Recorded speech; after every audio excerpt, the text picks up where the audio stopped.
comme vous le voyez, au gré des résultats de cette Coupe du Monde de football. Heureuse de vous retrouver. En tout cas, désolée pour hier soir, on n'a pas pu vous prévenir. Ça dépend effectivement de cette victoire, cette belle victoire des Bleus. Donc, il n'y a pas eu d'émission hier soir.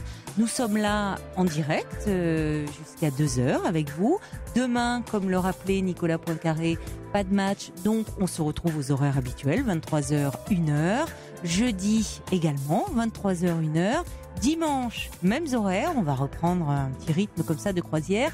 Pour la semaine prochaine, on n'a pas encore évidemment le déroulement, le programme, mais sachez que je vous tiendrai informé dès que je serai au courant des horaires. Merci en tout cas d'être là et de veiller un peu plus tard que d'habitude. C'est ce que dit Laurence de Sète, qui dit allez, vous le valez bien toute l'équipe, on est là, on se couche plus tard pour être à vos côtés. Plein de bonnes choses aussi à Angie, à Mimi, le boulanger, qui dit j'aime le foot, mais là quand même, bon voilà, j'ai quand même envie que l'émission ait lieu. On est là jusqu'à 2h. Vous pouvez appeler le 3921. On est rassurés de voir que vous n'êtes pas tous devant vos écrans, derrière votre poste à vibrer, mais aussi prêts peut-être à vous confier, à parler.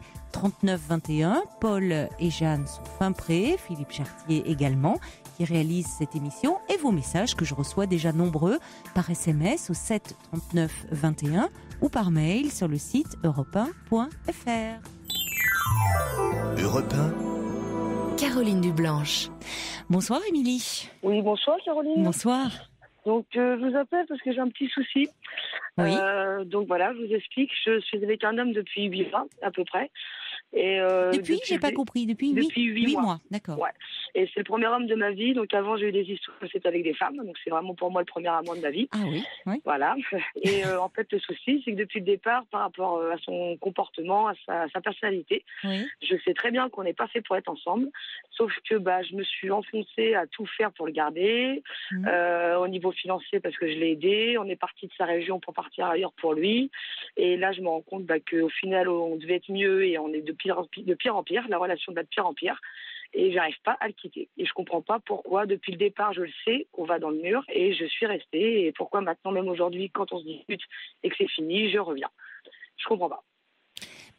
Vous le dites un peu vous-même, c'est votre première histoire d'amour aussi avec un homme. Voilà. Donc ça compte certainement, ça. Vous découvrez, vous êtes en train de vivre une expérience aussi, très nouvelle pour vous.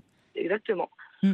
Donc, mais bon, après, ça peut pas être la seule raison, je pense pas. Non. Parce qu'après, dans mes autres relations, donc même si c'était des femmes, c'était aussi pareil. J'attendais toujours de me faire quitter. Je n'ai jamais. C'est jamais vous qui avez pris la décision de quitter. Non. Donc, je pense qu'il y a un souci. Oui, parce que c'est important de savoir aussi sortir d'une relation dans laquelle on n'est plus bien, où on peut se faire du mal. Oui. Donc, qu'est-ce qui fait que vous avez si peur de peut-être la solitude, décider. de me retrouver toute seule. Voilà, je pense que c'est ça. Et pourtant, à chaque fois, vous avez vécu de nouvelles histoires d'amour, donc ça devrait vous réconforter. Voilà, c'est ce que je me dis. Et puis là, vous étendez le champ des possibles. Jusque-là, c'était avec des femmes, là, il y a un homme, et vous êtes très accro, apparemment. Voilà, c'est ça. Et depuis le début, je suis vraiment accro. Et qu'est-ce qui vous fait dire que ça ne serait pas possible avec lui dès le départ ? Qu'est-ce qui vous a fait dire ça ? Parce qu'il est égoïste, je m'en suis rendu compte. Au début, il m'a fait un petit peu attendre en me disant que monsieur aime bien se faire désirer.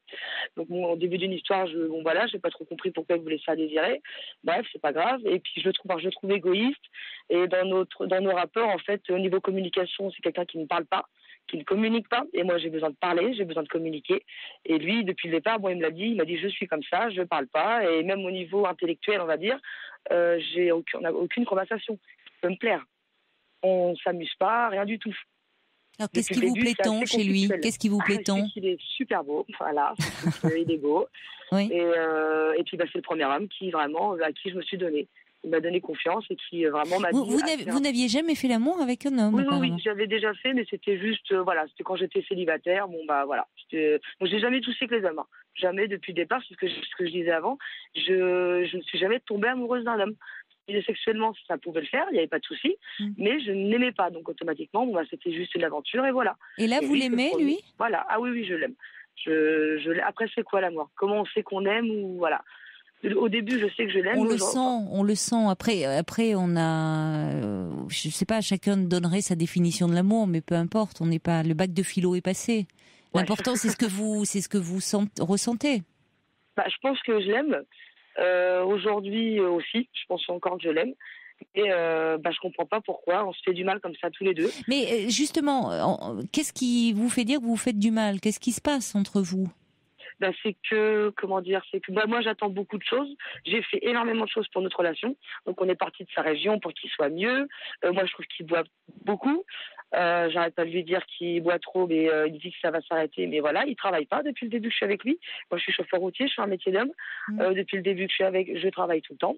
Que ce soit ici ou ailleurs, partout en France, je peux travailler. Et lui, il est en recherche d'emploi? Qu'est-ce qui se passe là? Alors quand il recherche du travail, c'est quand on se dispute et que je le mets à la porte. Là, il prend le téléphone et il appelle parce qu'il va là. Et dès qu'on se rabiboche, il laisse couler. Et c'est ça que je supporte plus. C'est pareil au niveau financier. Oui, sa passivité, oui, au niveau financier. Oui. Il est passif. Au niveau financier, il m'a enfoncé. Comme on était en couple et que je suis quelqu'un qui donne beaucoup, oui. J'ai énormément donné. C'est ma carte bleue depuis le départ. Il m'a toujours dit je vais te rembourser. Je le doute. Je sais très bien qu'il va me rembourser. Sauf que je vois que ça fait 8 mois et que là maintenant j'ai un crédit sur le dos que j'ai fait pour lui parce que monsieur s'est fait radier de Pôle emploi parce qu'il a des soucis dans sa famille. Il n'a pas été chercher son courrier. Donc monsieur s'est fait radier. Donc j'ai fait un crédit pour pouvoir qu'il puisse au moins avoir de l'argent sur son compte. Oui. Et aujourd'hui, je me dis que si on se sépare, déjà j'ai le problème financier. Je vais pas être remboursée. Un crédit important, si c'est pas indiscret. 3 000 euros, mais avec les intérêts, ça fait 4 950 euros. Oui, quand même. Hein, c'est pas une petite somme, oui. Non, donc c'est pas 200 euros. Et le souci, c'est que j'arrête pas de lui dire. Quand on est parti, donc on était dans sa région, parce que moi je suis quelqu'un qui vit en camion, aménagé. Donc je travaille un peu partout. Et quand je l'ai rencontré donc dans sa région, il m'a dit oui, mais je travaille pas parce que dans ma région ça va pas, parce que il a des soucis dans sa région, je sais pas quoi. Enfin bref. Du coup, je sais c'est pas grave. Pour l'été, on va partir. Donc moi, j'ai quitté mon emploi que j'avais là-bas. J'ai tout quitté. On est parti. Donc j'ai tout payé, la route, enfin tout. On est arrivé ici et j'ai vu que c'était la même chose que dans sa région. Oui, donc c'est pas le problème de la région. Non, parce que c'est la même chose. Et puis moi, j'ai trouvé du travail assez rapidement, donc tant mieux. Mais voilà. Et aujourd'hui, on en a un point où moi, oui, vous devez lui faire beaucoup de bien parce qu'on sent que vous dégagez énormément d'énergie. Ah bah oui, ça. Vous êtes très dynamique. Vous avez changé de région, mais vous avez retrouvé du boulot. Bon, vous allez de l'avant face à quelqu'un qui vous êtes les deux extrêmes. Lui, on peut penser qu'il va pas bien. C'est ce que je sais, il ne va pas bien. Il va pas bien, enfin, vous voyez, il est là. Oui, mais... mais je sais, il va pas bien du tout, parce que sa fille, donc, il est pas bien avec sa mère, il a des relations très difficiles avec sa mère, et c'est pour ça que d'ailleurs, il s'est fait radier parce qu'il a pas été chercher son courrier. Sa fille, il a une fille, que je sais très bien s'il lui fait du mal quand on en parle, mais sa fille, il fait rien pour la voir non plus. Moi, à sa place, je remuerais le ciel et la terre pour la voir. Oui. Lui, il fait rien. Et je sais que c'est pas de son propre chef. C'est parce qu'il ose pas affronter son ex, il ose pas affronter. Mais il affronte rien, finalement. Voilà, c'est-à-dire qu'il est dans un repli, il se replie dans l'alcool aussi, voilà. Et donc c'est une façon d'oublier les soucis, mais enfin ils sont toujours là. Voilà, c'est ça, c'est ce que j'aurais. Et plus ça va, plus il va s'enfoncer. Enfin, c'est peut-être le risque aussi. Et là, moi je me dis qu'il m'a pris un petit peu, il m'a enfoncé avec lui. Bon, je dirais, voilà, c'est ce que j'allais vous dire. Qu'est-ce qui fait que vous en faites autant? Je sais pas, c'est parce que je l'aime, parce que je crois en lui, en fait, c'est ce que je lui ai dit. Parce qu'en fait, le truc qui s'est passé, c'est qu'avant qu'on parte de sa région, donc on a fait 2 soirées avec ses amis pour qu'il dise au revoir à tout le monde, même si on n'avait pas les moyens, on a quand même fait ces soirées-là, c'est moi qui ai payé, enfin bref. Et c'est des amis à lui, c'est ça qui m'a choqué, c'est son entourage à lui, m'ont dit comme ça, fais attention Émilie, fais attention, on a peur pour toi, parce que, il s'appelle, on va pas dire non. Ne donnez pas, oui. Mais machin, voilà, il travaille pas, il a des mains en or, sauf qu'il travaille pas, il est mal entouré ici, donc machin. Et là, moi, je disais, mais moi, je crois en lui, donc comme maintenant on va partir, il y aura plus son entourage. Oui, mais alors justement, Émilie, si vous croyez en lui, ne faites pas les choses pour lui à sa place. Parce que là, finalement, en voulant l'aider, déjà vous mettez dans une situation délicate, et puis ça le fait pas bouger. Vous l'aidez pas. Non, en apparence, vous l'aidez, mais du coup, ça le conforte dans sa passivité. C'est vous qui faites à sa place. Alors que vous croyez en lui, c'est formidable, ça pourrait être un moteur, mais quelqu'un qui va mal, qui est peut-être, je ne sais pas, mais si quelqu'un est un peu dans un état dépressif, qu'en plus il y a ce problème derrière d'alcool, croire en lui ne suffit pas, malheureusement. Ça serait formidable, hein, si une rencontre pouvait comme ça faire sortir une personne de ses problèmes, de ses difficultés psychiques. Bon, l'amour ne suffit pas. Il faut vraiment une aide à côté. Et il faut aussi que la personne ait au fond d'elle-même le désir de s'en sortir. Or là, ça veut pas dire, c'est pas pour l'accabler, hein, cet homme. Au contraire, je dis, c'est-à-dire qu'il est peut-être effectivement pris dans de telles difficultés, dans quelque chose où il s'arrange. Peut-être que il s'arrange pour se faire prendre en charge. Ce que vous faites, très bien. C'est ce que je fais. Vous savez très bien prendre en charge. Ouais. Mais au final, au final, vous commencez quand même à ressentir beaucoup de frustration quand vous dites qu'il est égoïste. Alors effectivement, parce que vous faites beaucoup pour lui, vous n'avez rien en retour. C'est à sens unique. Mais parce que, vu ce que vous décrivez, je me trompe peut-être, mais je pense que c'est quelqu'un qui a des tas de problèmes à la fois familiaux. Bon, là, il a plus de boulot, il a un problème avec l'alcool. Enfin, ça pose la question de vous êtes donné une mission, au fond, de sortir de là. C'est vrai, si je comprends bien.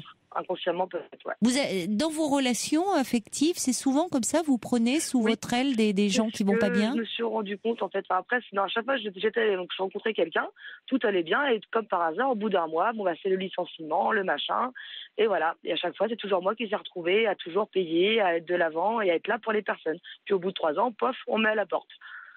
Voilà, moi, c'est le bilan que je fais de toutes mes histoires. Oui, mais parce que vous, on sent que vous êtes un bulldozer, quoi. Vous avez une énergie incroyable. Ouais, peut-être. Oui, ça je le sais par rapport à mon travail, ça je le sais.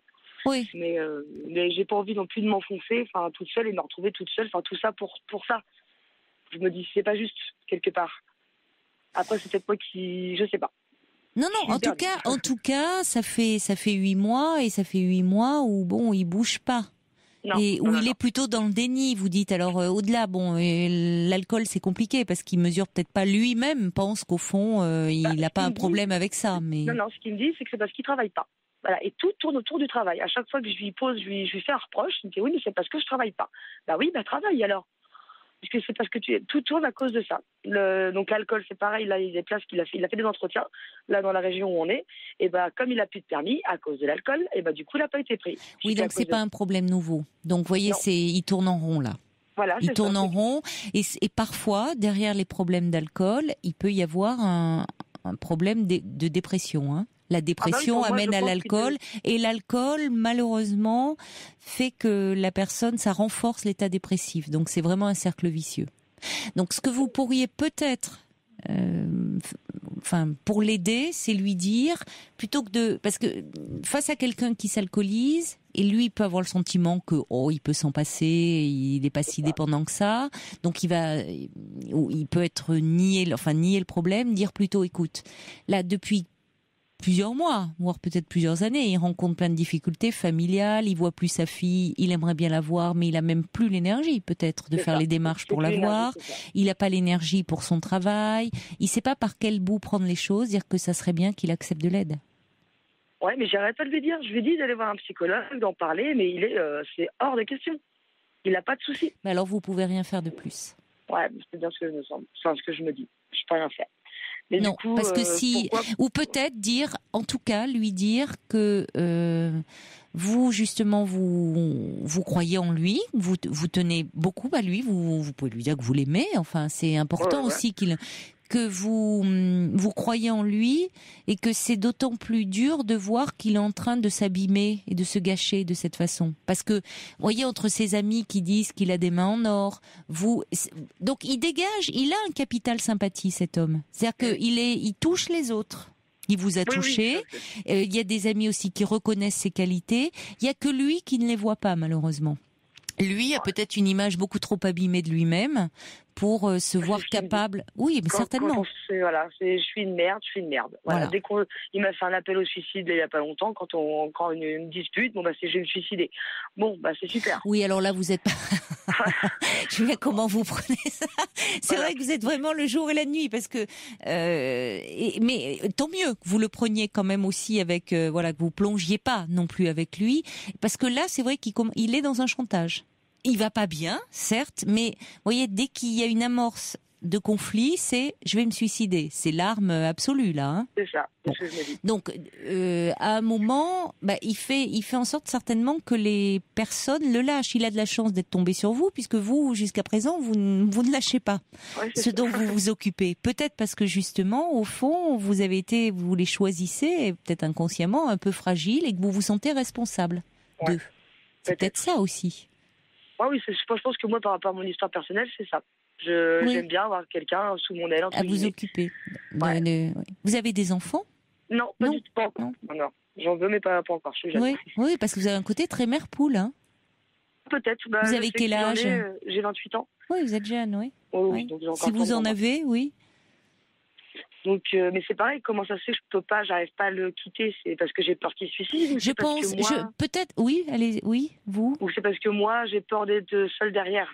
Est-ce que moi aussi, je dois pas faire aussi un travail avec moi-même ?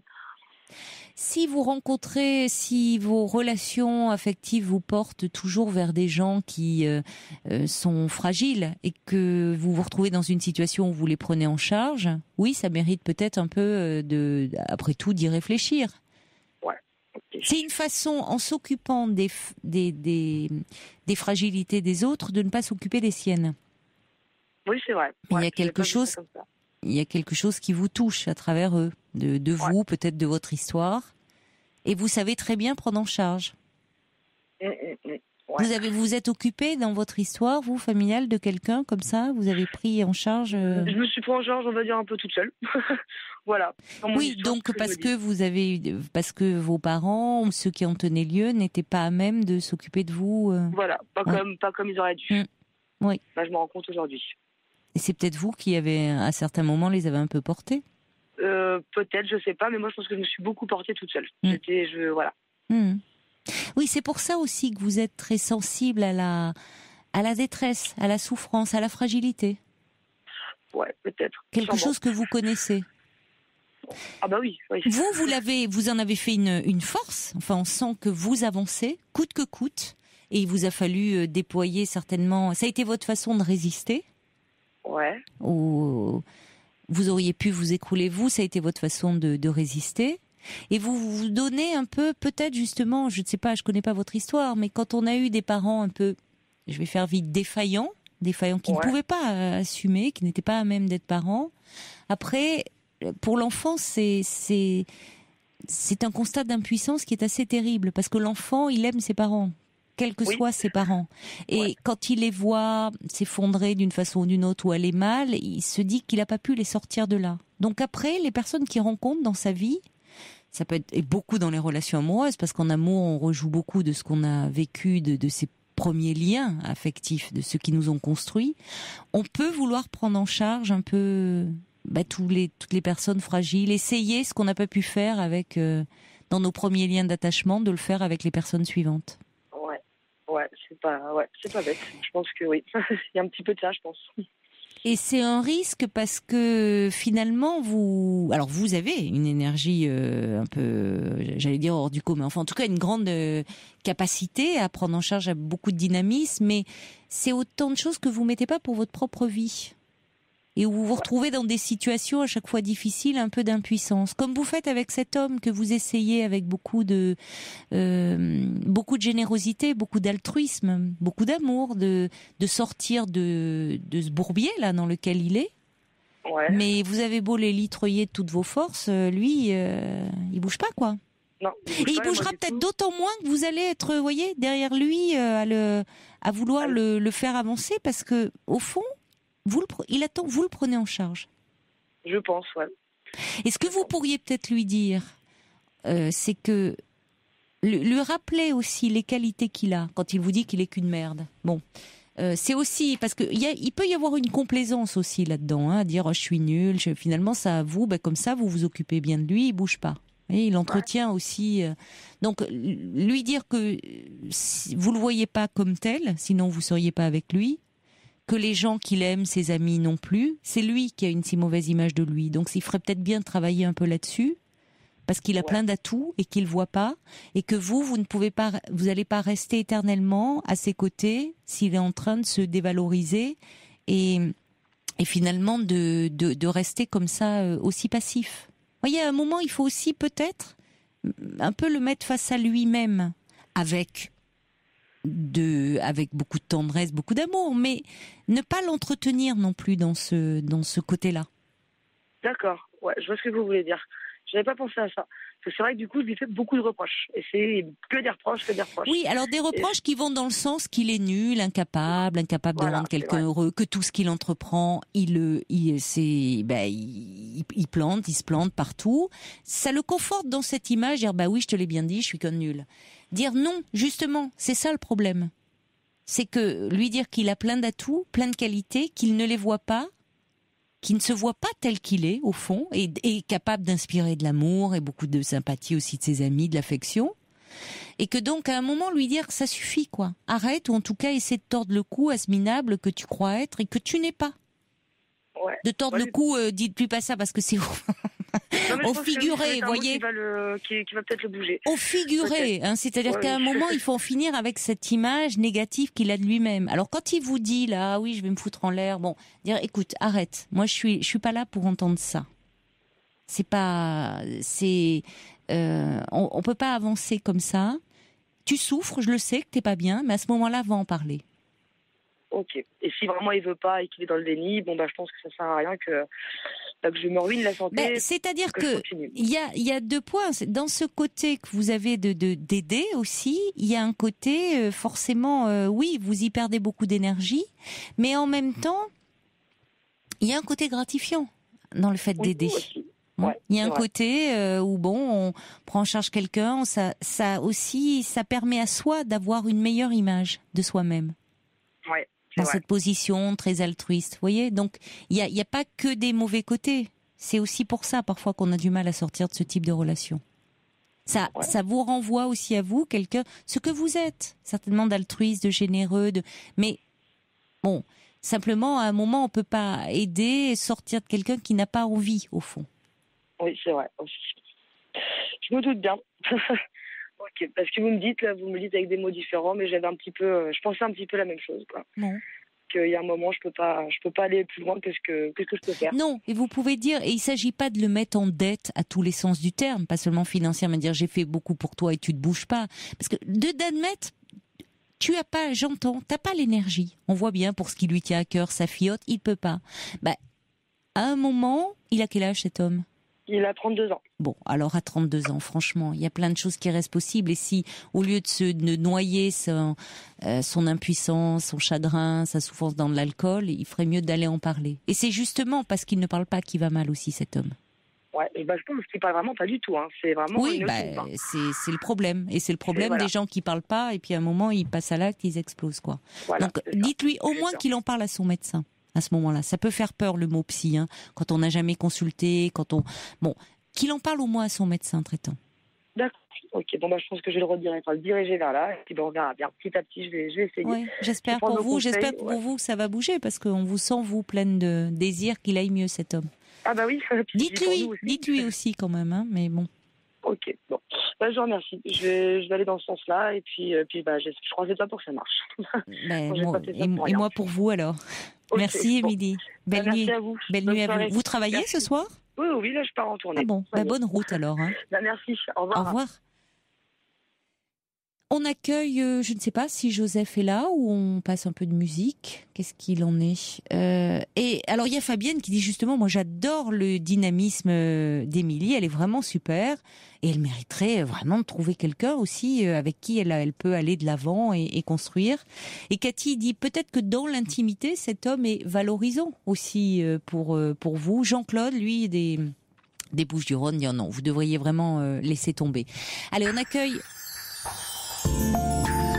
Caroline Dublanche sur Europe 1, 39 21. 34 centimes la minute. Et puis il y a Léa qui dit chauffeur, c'est pas seulement un métier d'homme, hein, c'est mixte de nos jours. Vous avez raison Léa, mais ça reste encore dans les esprits, il s'est associé, il y a une majorité, je crois, d'hommes dans ce métier, mais peut-être qu'effectivement les femmes là aussi gagnent du terrain et c'est très bien. On accueille Joseph. Bonsoir Joseph. Bonsoir. Bonsoir. Bonsoir. Voilà, donc je vous appelais il y a un mois, je crois, 5 semaines, quelque chose comme ça. Oui. Et en fait, j'ai appris il y a un mois que j'étais le papa d'un petit garçon qui avait 3 mois en fait. Ah, je me souviens de Voilà, vous, d'une femme que vous aviez, tout à fait connu avec, un an plus tôt. vous Quoi, aviez avec eu une qui j'ai aventure eu une très, aventure de 2 week-ends. On s'était très vu furtive, week-end, en oui, fait. avec elle. Voilà, c'est ça. Tout à fait. Oui. Donc, je vois qu'il va être, c'est l'heure des infos, non? Donc, Alors vous allez nous donner des nouvelles puisque vous, oui, tout à fait. c'est Voilà. elle qui vous a Donc, je l'ai contacté. rencontrée, Vous l'avez en fait. rencontrée Je l'ai rencontré, je suis allé à Paris, puisqu'elle habite Paris, voir le bébé. J'ai passé. et vous avez vu le bébé week-end. autrement J'ai vu qu'en le photo, bébé puisque déjà en en photo photo, vous tout à étiez extrêmement séduit. Bah Oui. vous allez nous raconter la D'accord. suite de cette D'accord. rencontre. Ok. Je suis ravie que vous nous donniez des nouvelles. À tout de suite alors, Pas tout de Joseph. suite. Par contre, j'espère que ça va pas couper parce que pendant l'attente, ça a coupé 2 fois en fait. Ah non, Et, non, Joseph, il ne faut pas que ça coupe. On vous retrouve. Paul, Oui, là, d'accord. il s'arrache les cheveux, donc il ça- vous mais reprend ça a en coupé 2 antenne. fois, hein. C'est pas moi qui raccroche, hein, c'est la ligne. Hein. À tout de suite. Paul va voir ça. À tout de suite. Ça marche.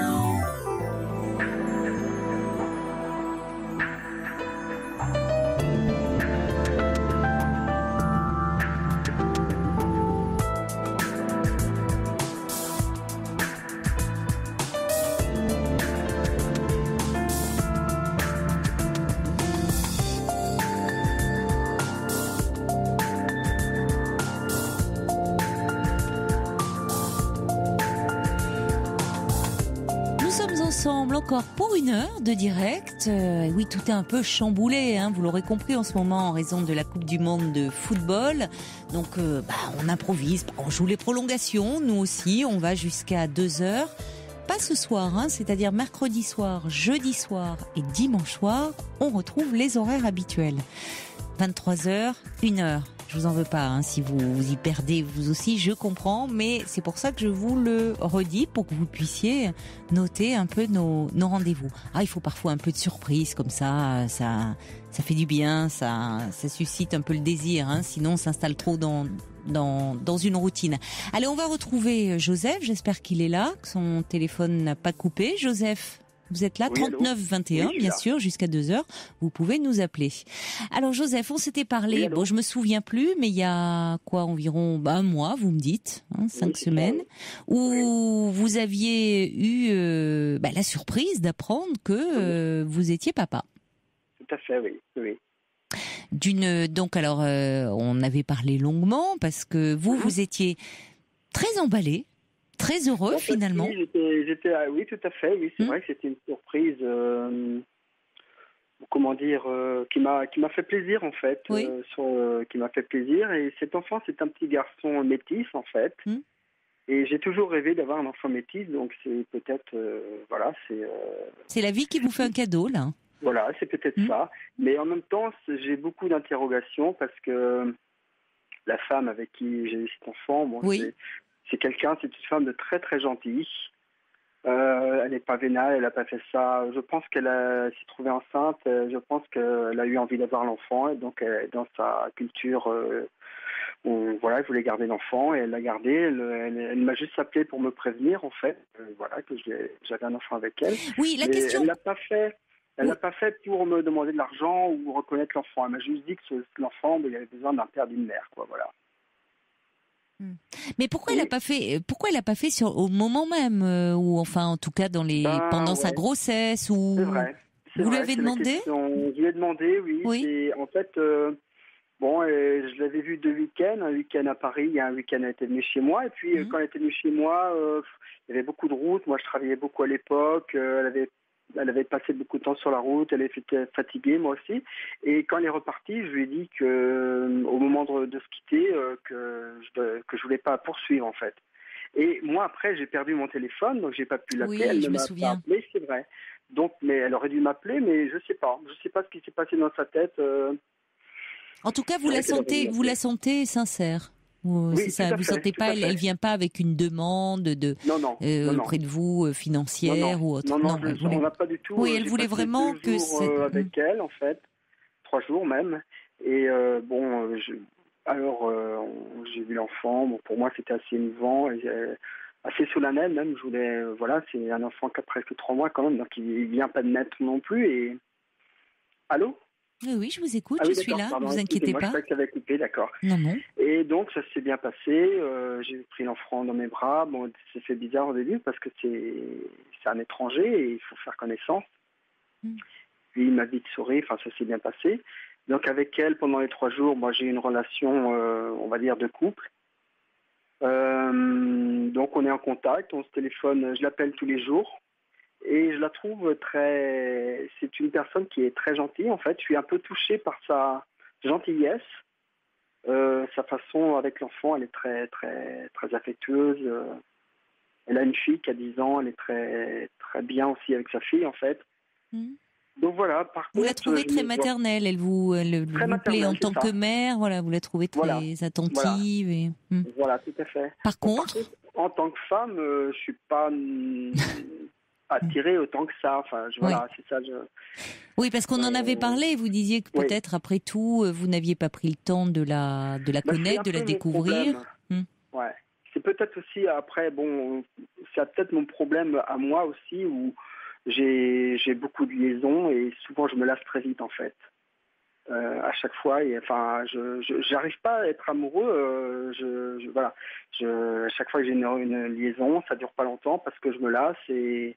Ça a toujours été comme ça ou c'est ça a toujours été comme ça, presque, on va dire, ou alors quand je suis autrement, si moi j'ai des sentiments pour une femme, ça le fait pas quoi. Voilà. Donc c'est un peu, enfin, je pense que je suis pas le seul. Vous tombez amoureux, oui, ça, c'est pas toujours partagé. Je me fais jeter en fait. Quand vous êtes amoureux, elle l'est pas. Je suis pas amoureux dans des cas comme ça en fait. Ah, oui, là je vous perds. Hein. Vous êtes là ou pas, Joseph? Non, on a vraiment un souci avec le téléphone de Joseph. On va passer un peu de musique. On va essayer de le rappeler. Sinon, il y aura Fred en ligne. On va voir parce qu'on peut pas se permettre de couper non plus à chaque fois. C'est dommage parce que vous avez envie de connaître la suite de l'histoire. On en a un petit peu quand même.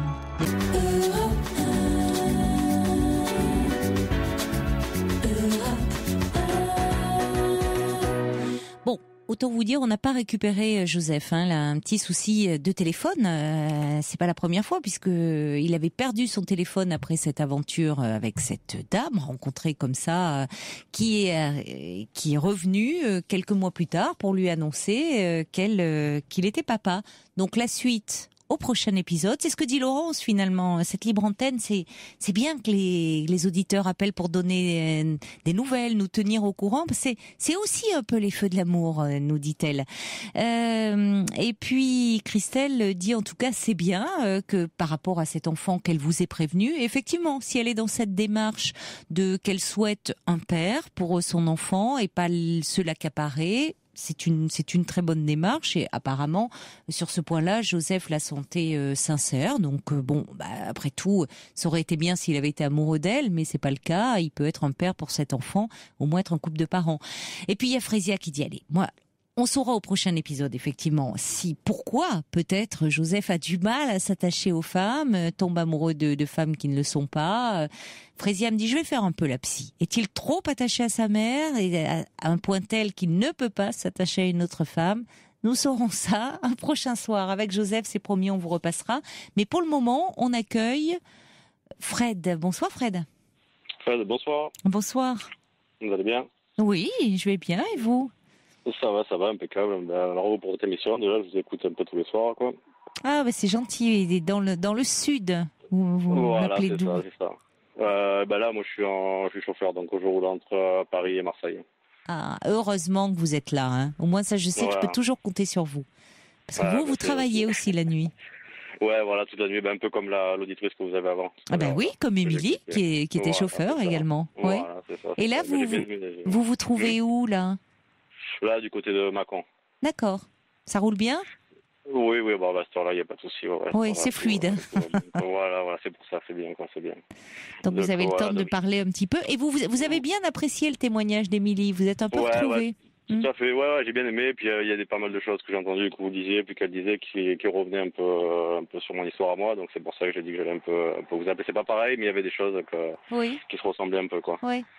Donc et ça, voilà, en quoi ça ressemble avec ce que vous vivez, vous? Ben en fait, c'est pas tout à fait pareil, mais moi je vous explique donc en 2 mots mon truc, c'est que moi quand je m'engage, si vous voulez, quand je rencontre une personne, que je vais vers une relation, Oui. j'arrive pas à la faire durer en fait, parce qu'apparemment, je sais pas, d'après ce qu'on me dit, c'est que je donne trop de suite ou trop de choses de suite ou que ça doit faire peur ou que je m'attache trop vite ou quelque chose comme ça, quoi. Donc ça fait un peu voilà, quoi, c'est quelque chose qui est pas facile à gérer, quoi, parce que bon, automatiquement quand vous appréciez quelqu'un, vous vous attachez. Donc mais bon, apparemment, faut trouver un juste milieu, quoi. C'est-à-dire que vous tombez très vite amoureux, vous emballez, vous proposez beaucoup de choses, vous faites beaucoup de projets. Ouais, c'est vrai, c'est sûr, quoi, c'est vrai. À chaque fois, ça vous fait ça. Ouais, à chaque fois. Contrairement à Joseph qui lui a du mal à tomber amoureux. Vous tombez trop vite amoureux, presque. Mais après, par contre, je reviens, j'entends quelque chose que vous disiez à d'autres personnes, c'est que je vais vers des personnes aussi un peu souvent où je sais que ça passera pas. C'est bizarre aussi comme truc.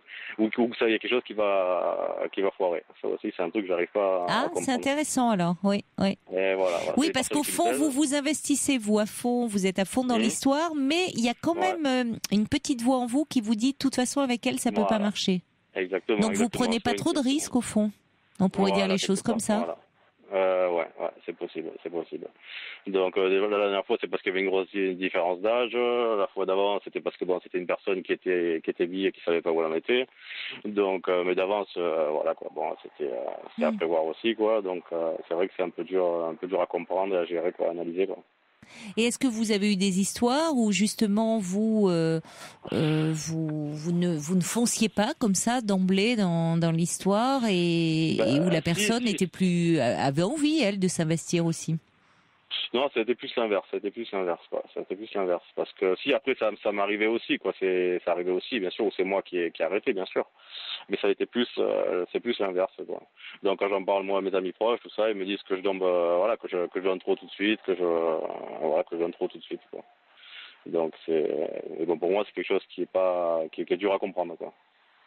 Et quand la relation s'arrête, alors vous le vivez comment? Qu'est-ce qui se passe pour mal, vous? toujours mal. Oui. Et puis en plus moi, ça veut surtout que moi c'est vrai que d'un petit truc comme ça, j'en fais un truc extraordinaire. Ah, c'est des prises de tête pendant 15 jours, même pour quelque chose qui va durer 3 semaines à mois. Pour moi après c'est quelque chose un peu d'extraordinaire, quoi. Et après donc votre démarche c'est de rencontrer quelqu'un d'autre assez rapidement? Oui, tout à fait. Oui, mais le problème c'est que j'ai une mauvaise confiance en moi, donc déjà ça c'est assez dur. Donc après oui, ça c'est vrai que je suis en recherche, mais bon, en recherche peut-être pas de la bonne manière aussi, quoi. Oui, peut-être tellement en recherche que finalement vous voulez voir dans toute rencontre la rencontre. Ouais, voilà, je cherche peut-être trop la bonne rencontre, justement, peut-être. Je sais pas. C'est que vous prenez pas le temps de trouver, de faire connaissance, de découvrir. Ouais, quand vous tombez amoureux, vous tombez amoureux d'une personne que vous connaissez. Comment? Voilà. Et moi, je dirais plutôt du visage, entre guillemets, c'est-à-dire que je m'attache du physique, entre guillemets, quoi. Oui, il y a un visage qui vous accroche, il y a quelque chose dans cette personne qui vous accroche, mais dans le fond, dans ce que vous me dites, c'est comme si elles étaient toutes un peu interchangeables. Ouais. C'est-à-dire qu'à chaque fois, il faut retomber amoureux, quoi. Il faut être à nouveau, parce qu'à ce moment-là, vous vous sentez peut-être, il y avait pas ce sentiment de vide que vous avez le reste du temps. Je sais pas, c'est dur, c'est dur à analyser, quoi. Je sais pas, j'avais commencé à parler, j'en avais parlé à un psychologue, quoi, mais bon, ça s'est pas trop bien passé, parce que bon, j'avais pas trop accroché avec. Et puis bon, moi, ce que j'ai trouvé, c'est qu'il m'avait pas, après un moment, on a arrêté. Pour moi, c'est ma façon de penser, on va dire entre guillemets, il a arrêté au moment où j'en avais plus besoin, quoi, parce que bon, je pouvais pas venir au rendez-vous, tout ça, à cause du travail, tout ça, et bon, et voilà. Et c'est lui qui a arrêté?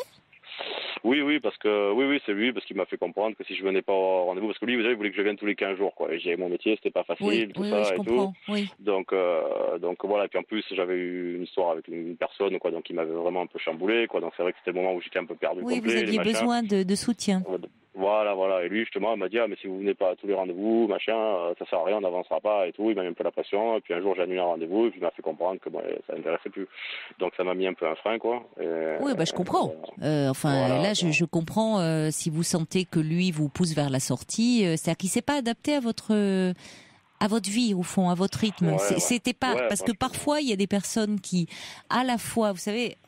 On est tous un peu comme ça, hein. C'est-à-dire quand on fait la démarche d'aller voir un psy, c'est parce qu'il y a quelque chose qui nous pose problème dans notre vie, on a besoin d'en parler, on a envie de changer, on a envie qu'il y ait quelque chose qui change, mais à la fois on a envie que ça change et puis il y a une part de nous qui n'a pas envie, au fond, que ça change. Donc c'est vrai que des rendez-vous annulés, le fait de reporter les rendez-vous souvent, ça interroge et c'est normal que le thérapeute vous interroge là-dessus et demande un certain cadre, une régularité pour qu'un travail puisse s'effectuer, pour aller finalement à l'encontre de ces résistances qui fait que on veut changer, oui et non.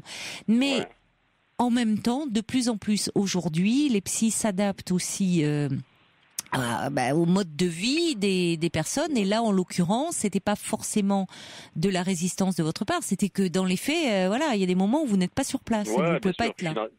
Tout à fait, puis financièrement aussi, pour pouvoir, ça, c'est un budget, quoi, quand même, si vous allez 2-3 fois dans le mois, c'est quand même un budget, quoi. Bien sûr, oui, c'est vrai. Mais là aussi, si vous voulez, le thérapeute doit s'adapter en fonction de ce que vous pouvez mettre dans la thérapie. C'est-à-dire que il y a des gens qui gagnent bien leur vie, qui vont payer des séances, effectivement, plein tarif, là où d'autres, il peut y avoir des tarifs pour les étudiants, pour les chômeurs, pour les gens qui ont des revenus plus modestes. Les thérapeutes doivent pouvoir s'adapter. Mais la démarche, en fait, elle était bonne vous sentiez que vous en aviez besoin et c'est que vous sentiez qu'il y avait quelque chose. Donc, si c'est pas avec lui, ça peut être avec quelqu'un d'autre, hein. Tout à fait, bien sûr. Surtout qu'on avait un peu élargi un petit peu. Il a essayé de me faire ressortir des trucs un peu de mon enfance, des machins, des trucs comme ça.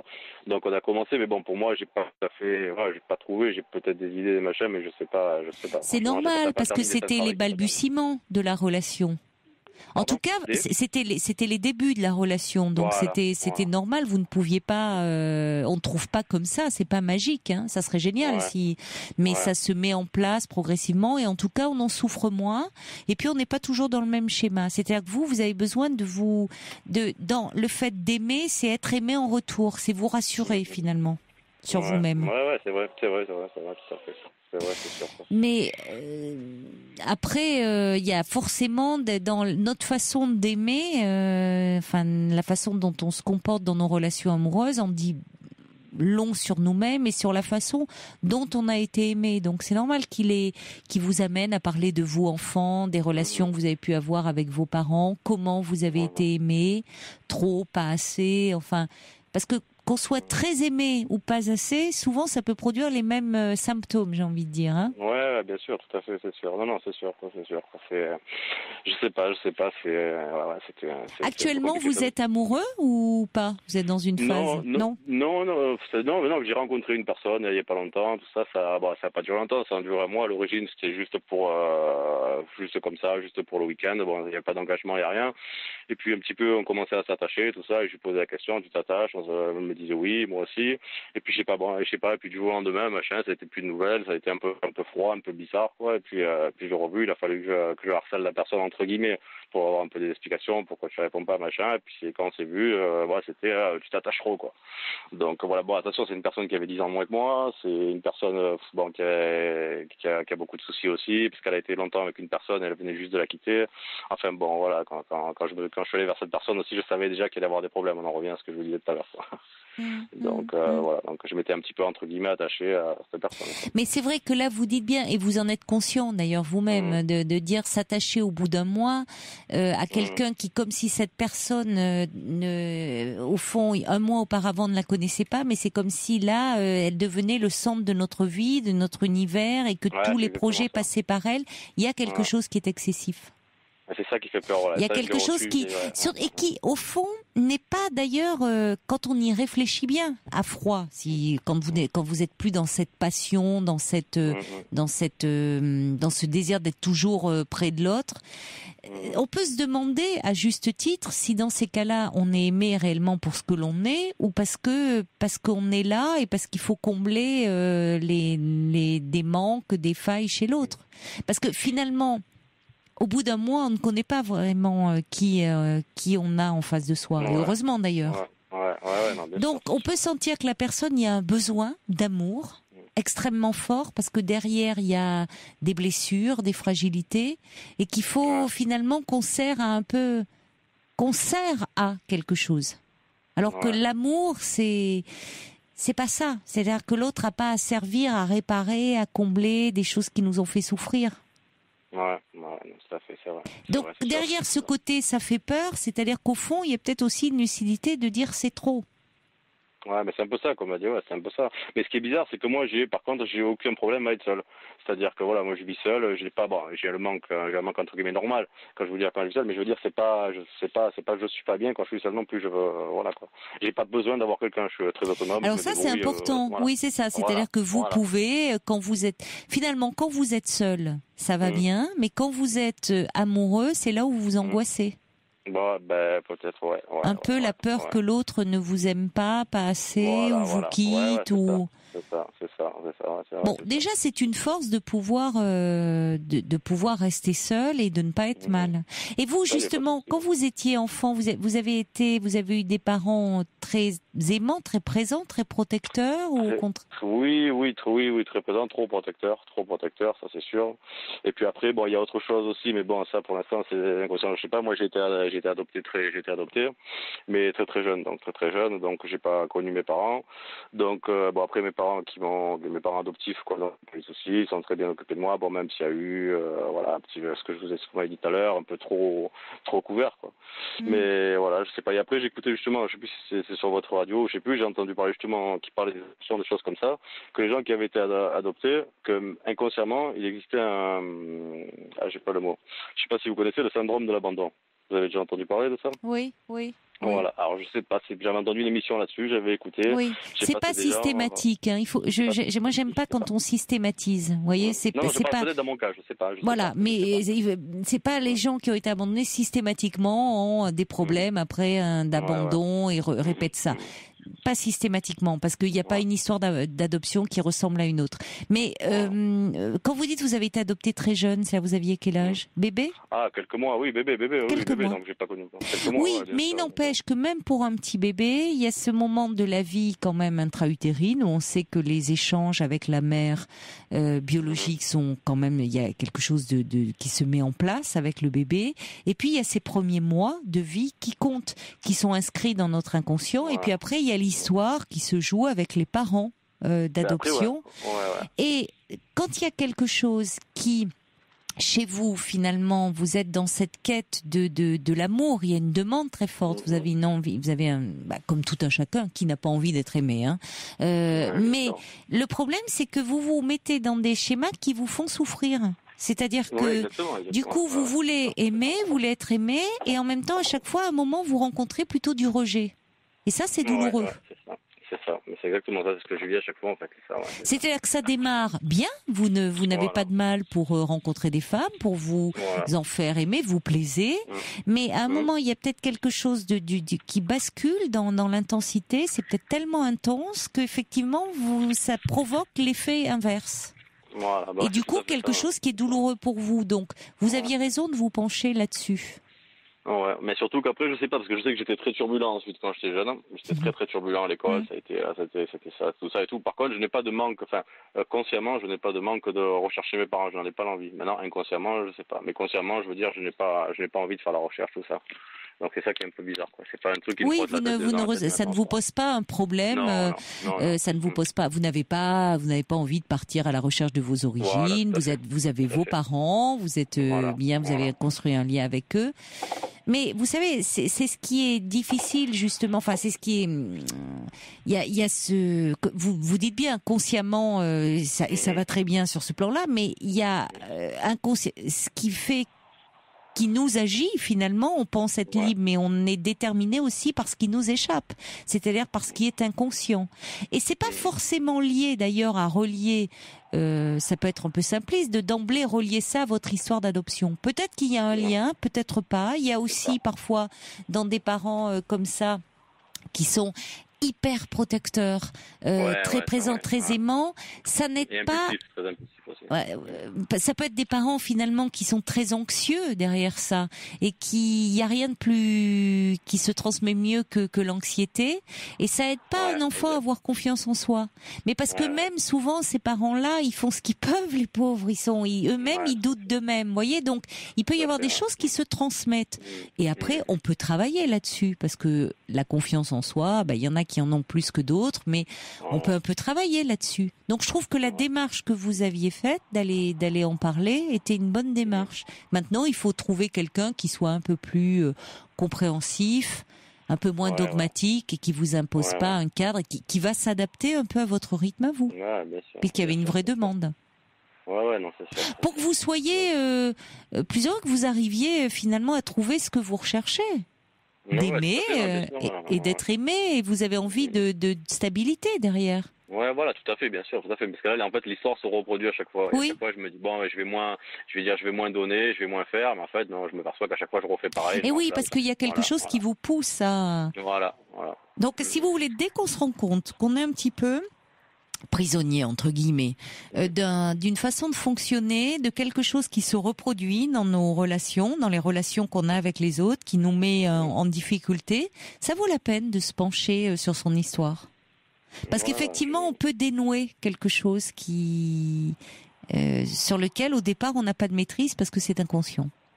Donc, ça vaut la peine d'aller en parler, oui.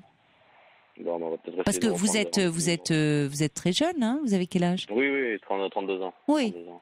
Donc, pour que vous rencontriez peut-être quelqu'un avec qui, justement, qui vous rassurera plus aussi. Peut-être vous allez au fond, vers des femmes où vous sentez bien, vous le dites dès le départ, que elles peuvent être à même que ça ne se passe pas bien, donc d'être rejetées. Ouais, c'est vrai. Vos choix seront peut-être différents, vous voyez? C'est vrai, c'est sûr. Ça vaut le coup. On va se pencher dessus, mais bon, c'est vrai que c'est un peu compliqué. Ben oui, c'est compliqué, oui et non, mais enfin, on peut finalement, en se penchant un peu sur son histoire, on peut dénouer pas mal de choses, croyez-moi. Ça va, c'est gentil, ça va. Merci pour vos conseils, on va voir ça. Voilà. Bonne route alors. Ça va, merci. Et puis je vous tiendrai au courant. Oui, avec plaisir. Voilà. Au revoir, Allez, Fred. bonne continuation pour votre émission. Au revoir. Merci. Caroline Dublanche sur Europe 1, 39 21. 34 centimes la minute.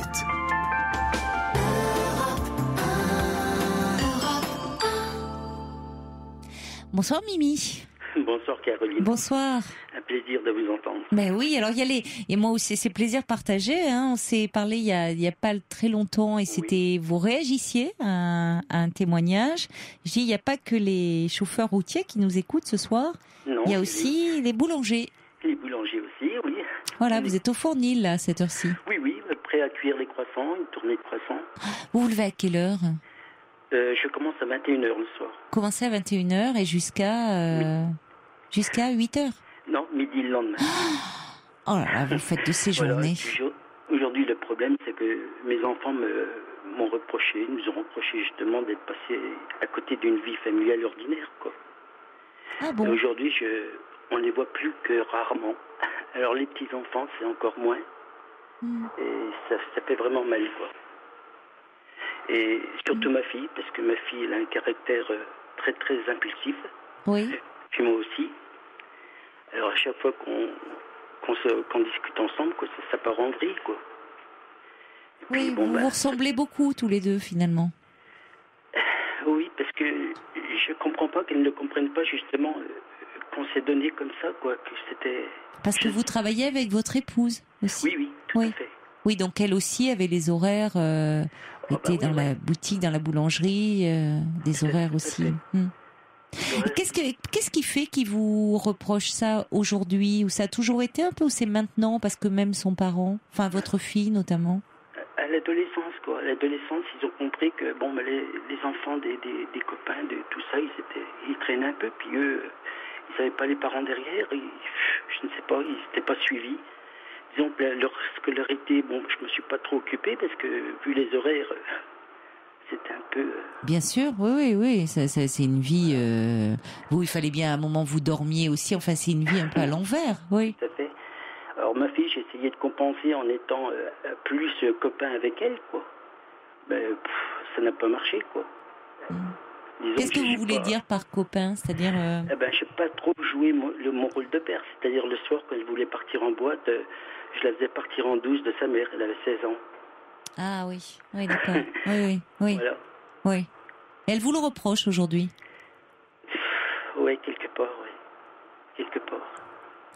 C'est surtout nos petits-enfants qui... Oui, mais c'est un peu dur qu'elle vous le fasse payer, avec les petits-enfants. Vous les voyez pas beaucoup, vos petits-enfants? Non, ça fait 6 mois qu'on ne les a pas vus. Mais parce que là, vous êtes fâché ou? Oui, un peu. Oui. Ouais, un petit peu. Disons que je lui reprochais justement qu'il y avait toujours une excuse à chaque fois qu'on voulait la voir et tout. Et puis, c'est parti en vrille, quoi. Et alors, je lui ai dit, bon, écoute, heureusement qu'on a nos chiens, parce que les visites, on n'en aurait pas souvent, puis voilà. Ah oui, d'accord, oui. Oui, bon, oui, elle a... Comme si elle disait finalement, comme si vos chiens pouvaient remplacer les enfants. Voilà, elle a pris... Tout à fait, j'ai des paroles qui sont... Oui, mais comme elle peut avoir aussi... C'est-à-dire que... Bon... Vous savez, à l'adolescence, les adolescents, ils ont toujours des choses à reprocher à leurs parents. Donc elle vous reproche maintenant que vous n'étiez pas assez à surveiller ses sorties, voire même parfois vous l'autorisiez à aller en boîte alors que sa mère ne voulait pas. Bon, c'est vrai que ça mettait un peu en porte-à-faux. C'est vrai que quand les deux parents sont pas d'accord, c'est parfois un peu compliqué pour l'enfant. Mais elle a beau jeu de vous le reprocher aujourd'hui. Sur le moment, elle était bien contente. Et vous auriez été trop à surveiller ses sorties, elle pourrait aussi vous en faire le reproche d'une certaine façon. Oui, c'est sûr, tout à fait. Donc derrière ça, c'est peut-être comme si, est-ce qu'elle a le sentiment que la vie professionnelle prenait tellement de place à leurs dépens, et peut-être qu'il y a une demande au fond, est-ce qu'elle compte pour vous? Parce que par rapport là l'histoire, c'est peut-être ça qu'elle a besoin d'entendre, qu'au fond vous avez fait ce que vous avez pu. Elle est quand même en âge, vous pouvez lui dire, vous avez fait ce que vous avez pu, et de fait dans votre métier, vous avez un métier avec des horaires très contraignants, pas très compatibles avec la vie de famille. Ça ne veut pas dire que vous n'étiez pas là. Enfin, vous avez fait ce que vous avez pu aussi. Vous voyez, à un moment, il faut aussi qu'elle ait un peu d'indulgence par rapport à ça. Elle se rend compte, les enfants sont petits là, donc pour le moment tout va bien de son côté, oui. Mais que c'est pas simple d'être parent. Et puis vous avez fait en sorte de travailler aussi. C'était une façon de leur assurer un avenir. Tout à fait. Ça c'est dur à comprendre, quoi. C'est surtout ce qu'elle nous reproche les Noëls qu'on a passé à travailler pendant que. Oui, forcément, mais si vous travaillez pas à Noël, c'est là où vous faites le plus gros chiffre, j'imagine. Entre les bûches, les hôtes, forcément, vous fêtiez Noël quand même un peu ou? Non, pas du tout. Pas du tout. Non, pas du tout. J'ai même la belle-mère qui est venue pendant des années pour voir si c'était vraiment vrai, quoi, qu'on fêtait pas Noël, parce qu'on n'habitait personne, quoi. Mais il y avait même pas un petit repas, vous étiez épuisé, vous, dans ces périodes de fête? Non, parce que là, c'était du plein pot, et puis, bon, on était obligé d'assurer, quoi. Oui, c'est là où vous faites votre chiffre d'affaires, aussi, pendant ces fêtes-là. Ah, oui. Mais ça veut dire qu'il n'y avait pas de cadeaux non plus pour les enfants? Si. Quand même. Oui, quand même, bon. On faisait ça de toute façon début janvier, mais aux instants de Noël, non, c'était pas possible. Et vos enfants, aujourd'hui, ils travaillent, ils sont pas dans le commerce? Non, ma fille, elle est dans le scolaire, et puis mon fils, il est à l'usine, en électricité. D'accord, donc ils ont des horaires, bien établis. Oui, ils ont cherché une stabilité, eux. Oui, tout à fait. Oui, puis votre fille, dans le milieu scolaire, donc elle a les horaires de l'école. Oui, les horaires, les vacances et tout, quoi. Oui, certainement en réaction. Elle a voulu, quelque chose de... Mais ce qui n'est pas possible quand on a un commerce, et surtout tel que le vôtre. Oui. Donc, à un moment, je crois qu'il faut que vous vous sentiez aussi... On sent que vous aimez votre métier, vous. Non, mais je vois dans les messages que vous envoyez, les petits textos, je trouve qu'on sent que vous aimez votre métier. Vous signez d'ailleurs, c'est votre pseudo, Mimi le boulanger. Ouais. C'est une identité, c'est une seconde peau pour vous. Ouais, je suis née dedans, je suis née dans le pétrin. Ah oui? Vous aviez un papa boulanger? Oui, c'était boulanger, oui. Ah oui. Vous auriez aimé que vos enfants reprennent J'ai mon fils qui était boulanger aussi. Il était jusqu'au CAP, mais comme je l'expliquais l'autre jour, il a eu du diabète. Eh oui. Et avec les horaires qu'on avait, je dis non, il faut pas. On ne pouvait pas continuer. Oui, c'était pas raisonnable. Non, Ouais. du tout. Ouais. Quoique le métier, il a bien changé aujourd'hui. Oui, c'est vrai qu'il n'y a plus à pétrir, comme maintenant. Non, malheureusement, vous savez. Oui, vous regrettez, vous, même si c'est moins dur physiquement, parce qu'il y a des machines maintenant qui le font, vous regrettez, vous, ça? Oh ouais, tout à fait, parce que c'est une passion, hein, vous savez. Je sais pas, il y en a... Je vous entends pas bien, Mimi. Il y a des moments où, je sais pas, vous semblez très très loin, ou comme si vous parliez plus dans le combiné, mais... Ça va mieux comme ça? Ou un peu mieux. Voilà, tiens, je me rapproche. Oui, disons qu'on a l'amour du métier, et puis... on ne peut pas passer à côté, quoi. On aime ou on n'aime pas, hein. Oui, mais c'est-à-dire que votre fille peut avoir le sentiment que votre métier, qui est une passion, comme souvent les passions, ça prend tellement de place que c'est de la place qui lui a été prise à elle. C'est ça au fond. Derrière ça, il y a une demande de dire mais moi alors je comptais moins que tes croissants et c'est pas de cet ordre-là. C'est-à-dire qu'il faut bien faire tourner la boutique, il faut bien, et puis c'est un métier très prenant et que après, bon, vous les voyiez peu. Et vous aviez pas envie d'être le père qui, comment dire, qui réprimande ou qui vous aviez plutôt envie que ça soit des moments de plaisir. C'est votre femme qui pourrait vous en faire le reproche parce qu'elle pourrait dire après tout elle faisait le sale boulot entre guillemets. C'est-à-dire que c'est peut-être elle qui était plus à mettre un cadre, à fixer des limites. Voyez, ou à dire à votre fille non, tu sors pas en boîte, et puis vous passiez derrière et vous disiez oui. Ouais, c'est votre femme qui aurait pu dire, dis donc, tu me laisses faire, oui, le sale boulot. Voyez, elle vous le reproche pas, elle. Si, quelquefois elle me le reproche. Elle me dit, ta fille, de toute façon, et puis bon, chaque fois c'est ta fille. Oui, parce que en fait, vous êtes très proches, je crois, vous vous ressemblez beaucoup. C'est pour ça que vous avez du mal à vous parler. C'est-à-dire l'un et l'autre, vous êtes peut-être comme ça impulsif, mais au fond, une fois c'est dit et puis ça passe après. Au fond, elle est certainement, vous êtes, c'est comme si votre fille, il y a un peu de, elle a besoin que vous lui disiez que bien sûr qu'elle compte et alors je sais pas si vous lui dites parfois. Non, vous avez du mal à lui parler. J'ai du mal, ouais. Ben peut-être que vous pourriez essayer, parce qu'on sent qu'il y a... En même temps, vous êtes à l'écoute de l'émission, vous êtes vraiment, je sais, vous faites partie des fidèles, donc vous vous intéressez à tout ce qui a trait comme ça aux échanges, à tout ce qui a trait... C'est juste, mais vous savez peut-être pas comment lui dire, au fond, qu'elle compte beaucoup pour vous et que vous l'aimez. Ah oui. Ben ça s'entend. C'est sûr, non, mes enfants, mes petits-enfants, ils comptent énormément.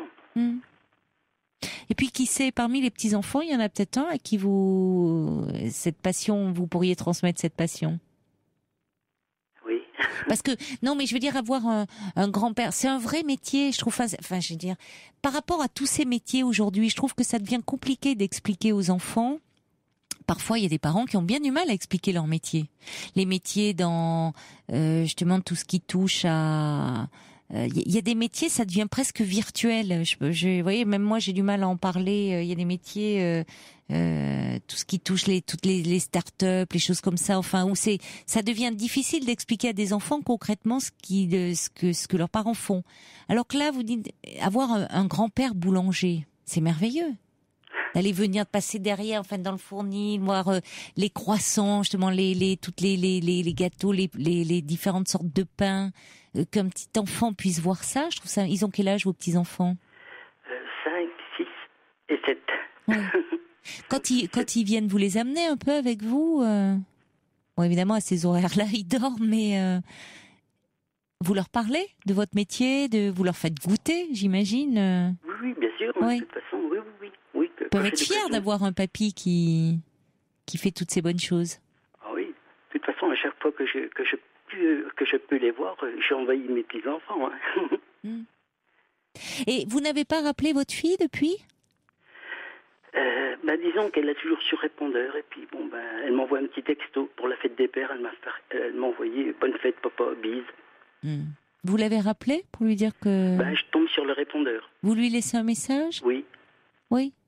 Et Ouais. vous lui dites... La dernière fois, j'ai dit je t'aime, ma fille. Ah, oui.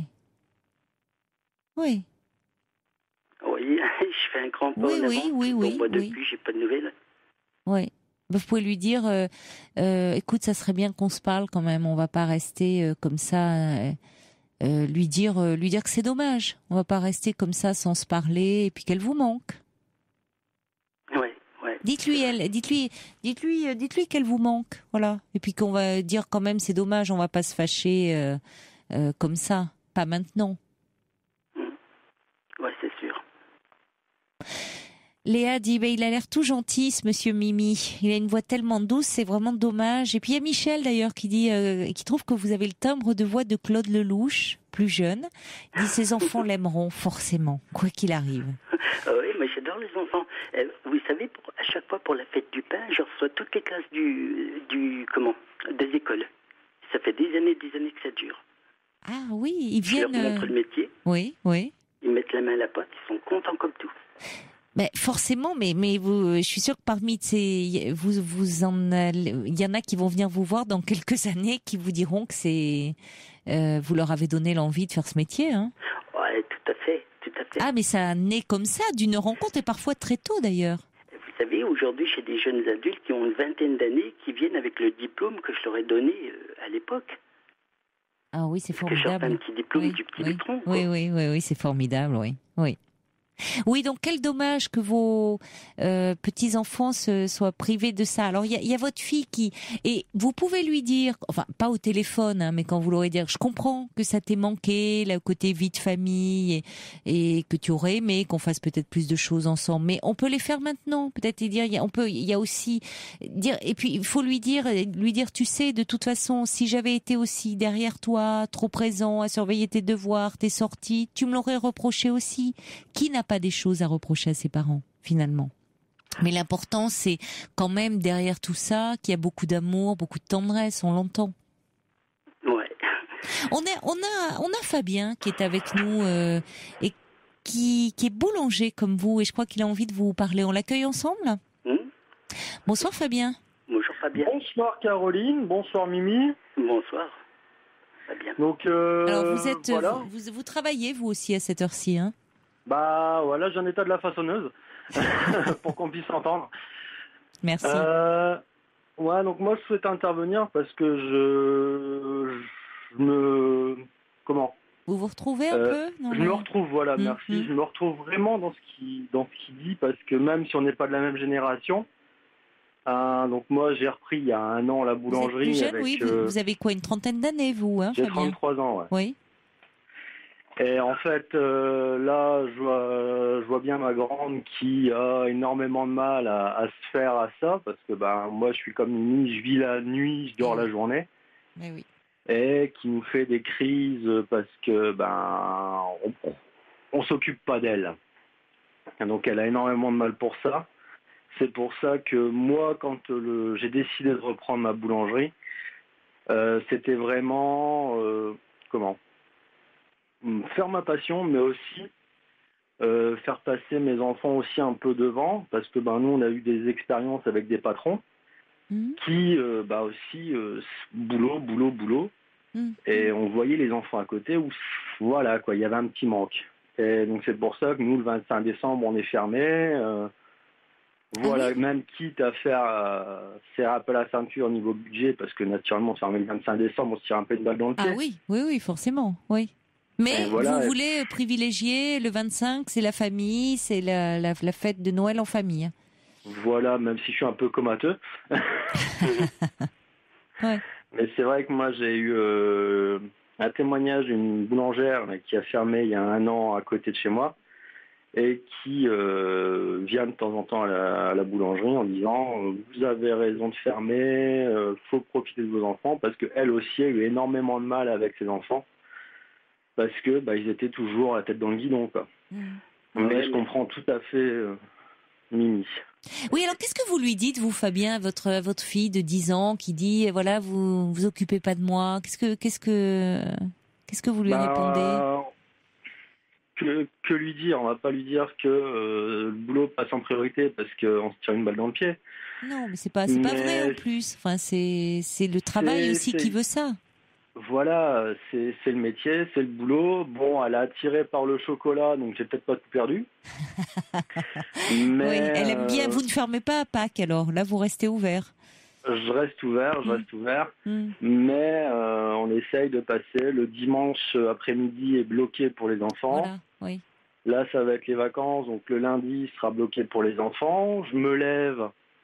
Donc en milieu d'après-midi, madame s'en va avec les filles promener à vélo, en plus avec les vacances, donc ça va être ça. Et moi je prends le magasin. Oui.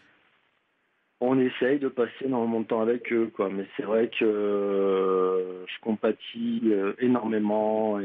Oui, quand vous entendez Mimi, là vous vous dites finalement que vous avez raison de fermer même le 25 décembre parce que c'est aussi ce qui se joue dans le lien avec vos enfants plus tard, quoi.